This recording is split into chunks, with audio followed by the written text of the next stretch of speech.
ఎంత తెలివిగల వాళ్ళు గుడివాడ రౌడీ గారు. అచ్చు తప్పు, గుడివాడ రాయుడు గారు. అదే రాయుడు గారు. కలెక్టర్ పిల్లల్ని కిడ్నాప్ చేసినట్టు నటించి మళ్ళీ ఏమీ ఎరగనట్టు వాళ్ళని ఇంట్లోనే పెట్టి లాయర్ మర్డర్ కేసులో కలెక్టర్ ని ఎస్పీని ఇరికించేశారు. వారేవా పోలీసు వాళ్ళకు భయపడేటోళ్ళు ఇప్పుడు రౌడీలకు గుండాలకు భయపడాల్సి వచ్చింది కదేటి. ఎప్పుడు ఏ కేసులో ఇరికిస్తారో అర్థం కాకుండానే అచ్చు తప్పు.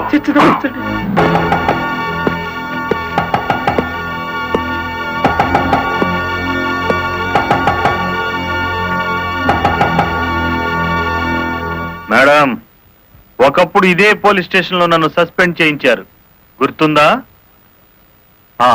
కాఫీ తాగుతారా? అఫ్ కోర్స్, నా అకౌంట్ లోనే. పోనీ టీ తాగండి, మీరు మా అతిథులు.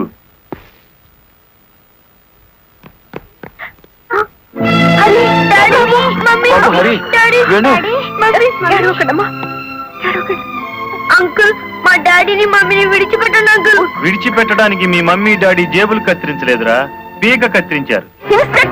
Madam, this is not your collector's office, కొంచెం తగ్గి మాట్లాడండి. అంకుల్, మా మమ్మీ డాడీకి ఏం తెలీదు, విడిచిపెట్టండి అంకుల్. వాడి కాళ్ళ మంచిలే లే. వద్దంట, పోలే.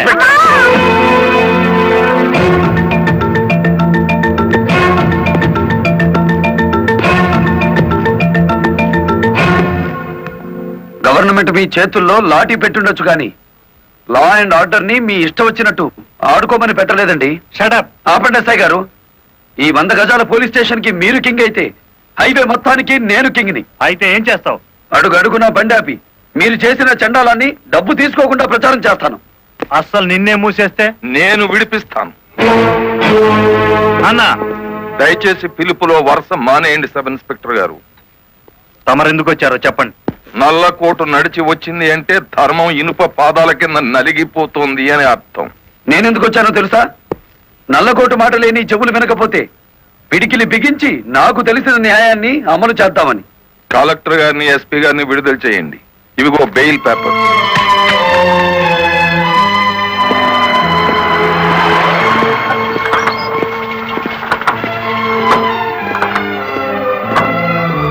నేను హంతకురాళ్లని ప్రభుత్వం సంఖ్యలు వేయించింది. నాకెందుకయ్యా ఈ గవర్నమెంట్ మర్యాదలు, ఈ గవర్నమెంట్ బంగళాలు? మరి ఆ బంగ్లాని కాదని ఎక్కడుంటారమ్మా?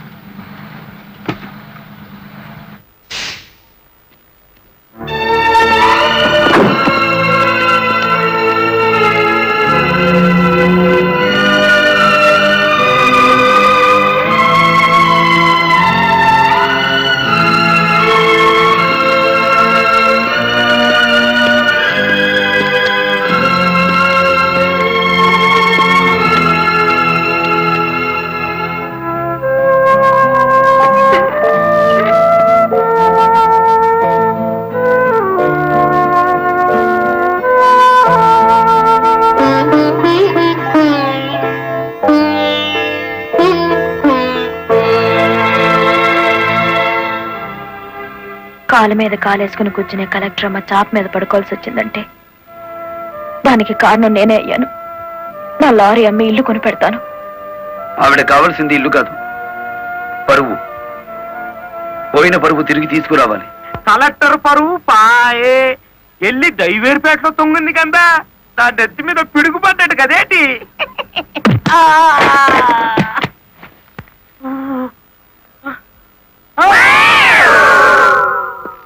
ఎలా ఉంది దెబ్బ? అది పిడికిలా పిడుగా? నిజం చెప్పకపోతే పుచ్చకాయ పగులుతుంది చూసావా, అలా పగులుతుంది నీ తల. ముప్పావుల వాటదారు నొక్కేసి పావుల వాటదారు నన్ను పట్టుకున్నాడేటి బాబు. చెప్పు, కలెక్టర్ గారిని మర్డర్ కేసులో ఇరికించింది ఎవరు? తెలీదు. తెలీదు?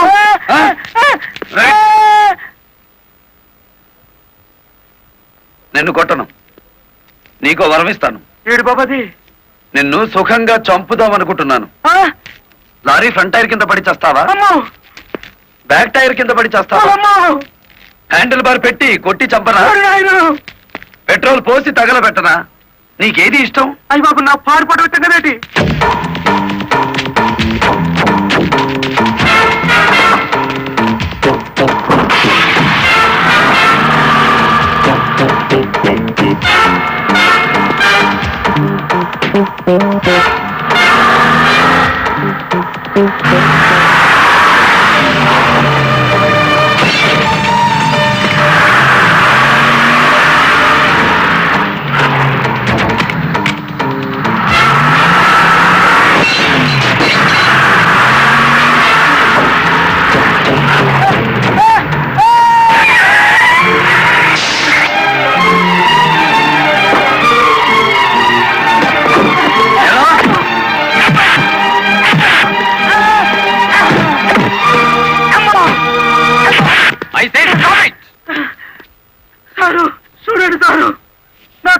పగలు కొట్టేసినాడు చూడండి సారు.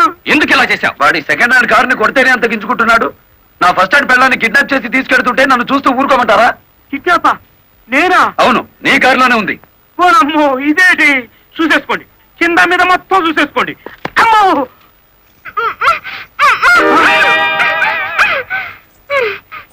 అమ్మో. నీ గుమ్మడా ఎలా వచ్చినాడా? నీ చేతులు విరిగిపోను. నీకు అక్క చెల్లెలు లేరట. సమయానికి నా డ్రైవర్ మావ రాకపోతే నా బతికేమయ్యేది. ఎలా సచ్చినాడా? అమ్మో నమ్మకండి ఎస్ఐ గారు. మావా ఆ నల్లరామూర్తి గాడు పిరికి పంద పోలీసులు భయపడి మొత్తం చెప్పేస్తాడు. బెయిల్ మీద బయటికి తెచ్చేస్తే వాడి గుండెల్లో రైళ్లు పరిగెడుతుంటే బెయిల్ ఇచ్చేదాకా ఎక్కడ ఆగుతాడు? మరేం చేద్దాం?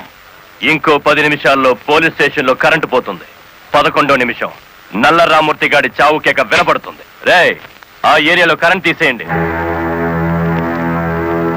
ఇదేంట్రా, అక్కడ కరెంట్ తీసేయమంటే ఇక్కడ పోయింది? ఊరంతా పోయినట్టుంది. వాడికి భగవంతుడే ముహూర్తం పెట్టేశాడు. నా మఫ్లర్ ఎక్కడ్రా?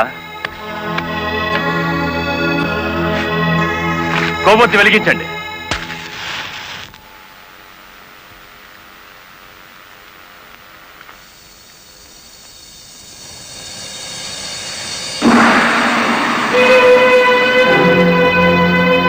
లారీ డ్రైవర్ నువ్వా?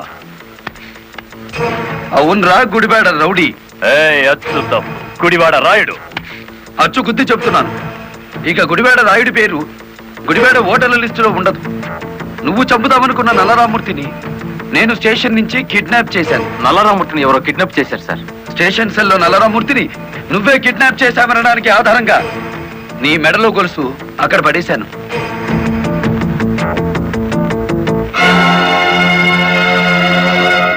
ఏ కమిషనర్ ముందు ఎస్పీని కలెక్టర్ని దోషుల్ని చేశావో అదే కమిషనర్ ముందు నిన్నిప్పుడు దోషుని చేశాను. మీ పావలా వాటాగాన్ని సాక్షిని చేసి దాచేశాను.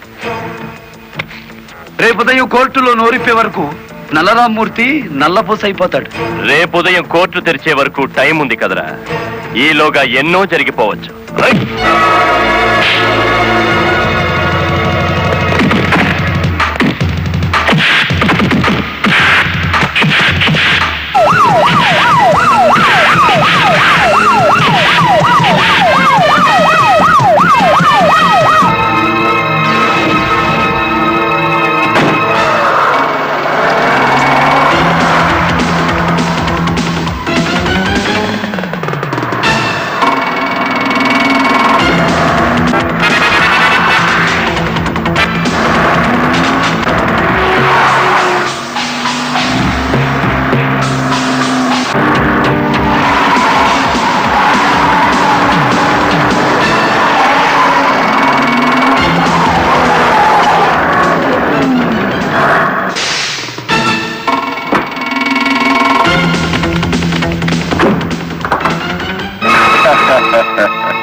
కారులో ఉంది గుడివాడ రాయుడు కాదు బాలమురళి, నేను.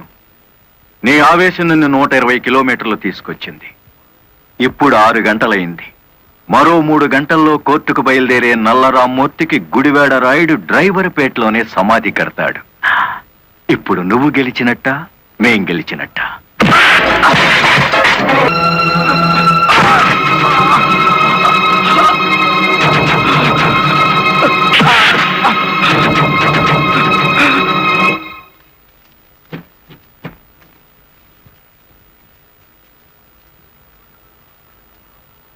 ఏ డ్రైవర్లను అనగదొక్కాలని పావలా వాటాదారుడుగా రంగనాయకులతో చేతులు కలిపేసినానో ఆ డ్రైవర్లే తిరిగి ముప్పావలా జీవితాన్ని నాకు ఇచ్చేసినారు. పోలీసుల్లా కాపలా కాపుతో కోర్టుకు తీసుకెళ్తున్నారు. పదండి, ఏ ఒక్కడటం వచ్చినా నేను మీ పక్కనే ఉంటాను. నిజమే చెప్తాను, పదండి.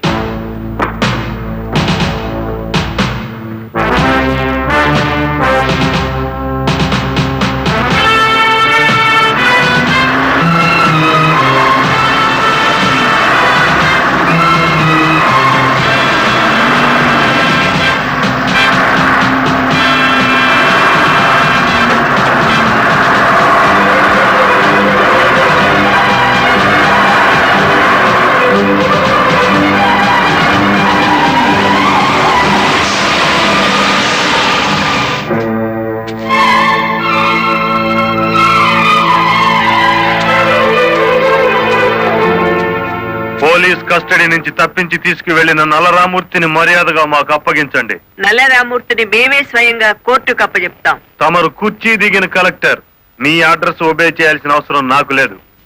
ఇంకో 2 గంటల్లో ఆ కుర్చీలో కూర్చోబోతున్నది నేనే. అప్పుడు సెల్యూట్ కొట్టడానికి నీకు ఈ ఉద్యోగం కూడా మిగిలుండదు.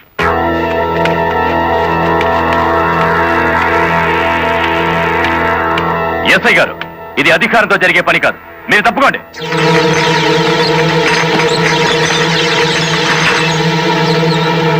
అమ్మా మీరు తప్పకుండా అమ్మా, ఇది మేము తెలుసుకోవాల్సిన విషయం.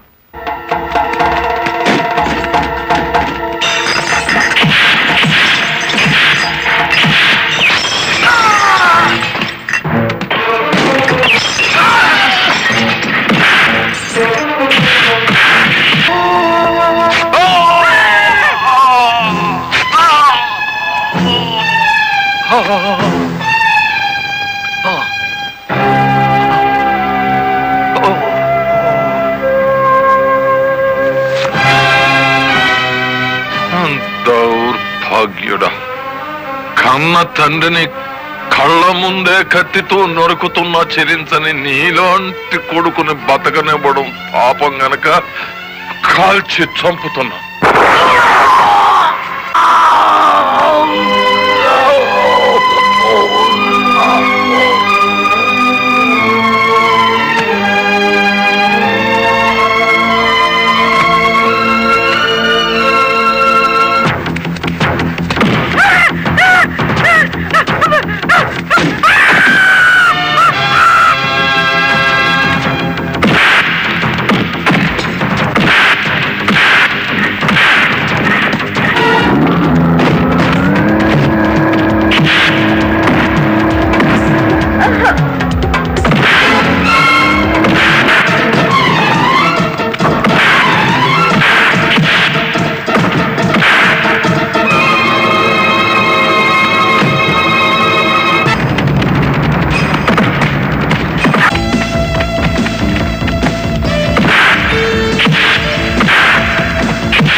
ఇన్ని ఘోరాల కారకుడైన రంగనాయకులకి ఐపీసీ సెక్షన్ 326 ప్రకారం యావజ్జీవ శిక్ష, గుడివేడ రాయుడికి ఐపీసీ సెక్షన్ 302 ప్రకారం ఉరి శిక్ష విధించడం అయినది. కలెక్టర్ లలితాదేవి, ఎస్పీ ప్రదీప్ కుమార్ ఇద్దరు నిర్దోషులను తీర్పు చెప్పడం అయినది.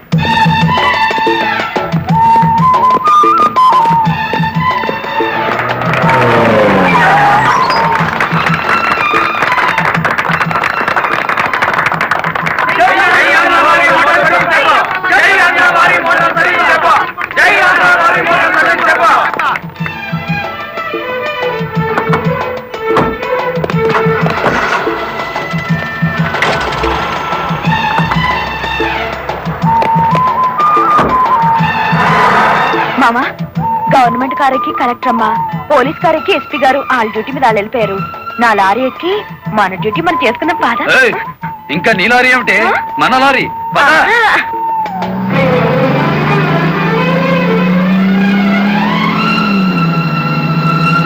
బాలయ్య బాలయ్య గుండెల్లో గోలయ్య జో కొట్టాలయ్య, బాలయ్య బాలయ్య గుండెల్లో గోలయ్య జో కొట్టాలయ్య, కొడుకుగా వయసుని వంగదీయాలి, ఒంటిపై ఒలపుని రంగరించాలి. జయమ్మ జయమ్మ సంధిస్తే చాలమ్మ సై అంటానులే, జయమ్మ జయమ్మ సంధిస్తే చాలమ్మ సై అంటానులే, తీయగా వెయ్యనా.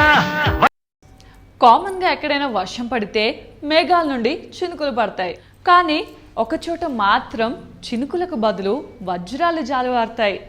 చినుకులన్నీ కలిపి చిన్న నీటి కుంటలు ఏర్పరుస్తాయి. అదే వజ్రాలు పడితే మనుషుల పరిస్థితులన్నీ మార్చేస్తాయి.